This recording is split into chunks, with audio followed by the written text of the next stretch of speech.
The I-35 expansion project has caused headaches for years. After constant setbacks and ballooning costs, many taxpayers here in Central Texas have had enough.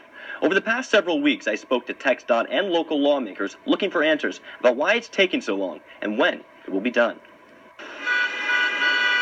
If you live in Central Texas, chances are this stretch of highway is a big part of your day-to-day travel, which means you're also familiar with the constant headache that comes with it. Construction, bumper-to-bumper traffic, and worse, an imminent danger to drivers.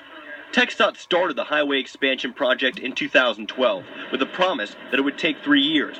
Nearly half a decade later, and it's not even close. So what's taking so long? In our district, there's been some months, summer months in particular, where we've had huge amounts of rain, and it's very difficult to get anything done in the rain. But if taxpayers think their complaints are falling on deaf ears, they're wrong. Congressman John Carter has represented the 31st District for 8 straight terms. He's seen the progress, or lack thereof, of this project from its onset. And he says, enough is enough.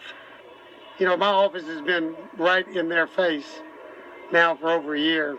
Good. This contractor that has that job, as far as I'm concerned, he should never have another job in the state of Texas. That's right. They are way, way beyond anything excusable. For more services. And the congressman has a point, because the price tag keeps climbing and progress seems to keep grinding to a halt. What do you say to people who say, hey, my tax dollars are going to this is my tax money, I have an obligation to know when this is going to be completed, but my commute time keeps going up?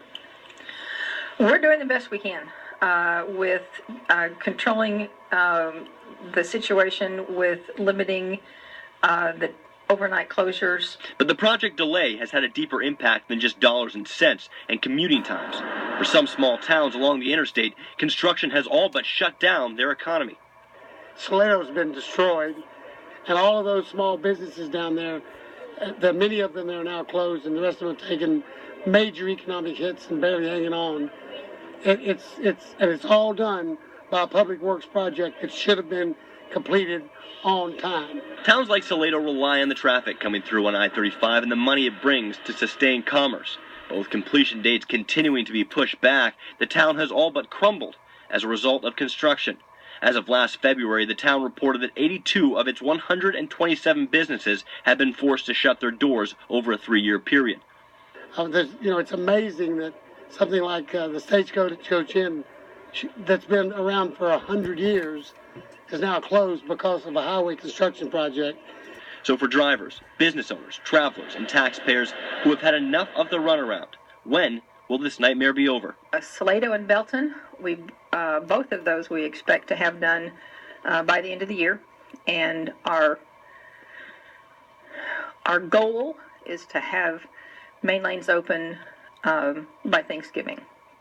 Bruce Valetti and Troy projects, both are expected sometime fall of next year to be complete. Temple's a little farther out. We're looking right now at spring of 2019, I believe. In the meantime, for Central Texans who have heard these promises before, all they can do is sit in traffic and wait. Now, the contracting company in charge of the project is called the James Construction Group. We reached out to them for comment, and so far we have not heard back. As for Congressman Carter, he tells me he'll continue to fight for answers and progress and won't give up until it's done. Southern Rock